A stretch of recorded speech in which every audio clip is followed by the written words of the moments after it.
Long hair అంటే ఎంతమంది ఆడవాళ్ళకి ఇష్టం ఉండదు చెప్పండి. అటువంటి లాంగ్ హెయిర్ ఉన్న వాళ్ళం తలస్నానం చేసి చిక్కు తీసేటప్పుడు మనం ఇష్టం వచ్చినట్టు గట్టిగా చిక్కు తీసినట్టయితే ఆ జుట్టు తెగిపోవడమో, ఊడిపోవడం జరుగుతది. అలాగే తలస్నానం చేసే ముందు కొబ్బరి నూనె తలకి మంచిగా మదన చేసుకొని ఒక గంట తర్వాత తలస్నానం చేసినట్టయితే సాఫ్ట్‌గా ఉంటుంది.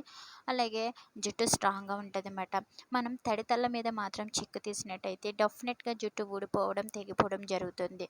తల ఆరినాక మంచిగా స్లోగా మనం చెక్కు తీసుకోవాలి. అలాగే చెక్కు తీసేటప్పుడు దువ్వెనలో ఖాళీగా ఉంటాయి కదా! అక్కడ పెట్టి తీసుకోవాలన్నమాట. అంటే చిన్న పళ్ళు, పెద్ద పళ్ళు అంటారు కదా!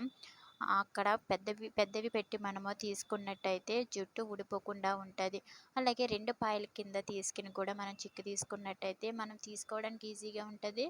అలాగే జుట్టు కూడా ఊడకుండా ఉంటది. ఈ వీడియో మీకు నచ్చినట్టయితే నా ఛానల్ సబ్స్క్రైబ్ చేసుకోండి. లైక్ చేయండి.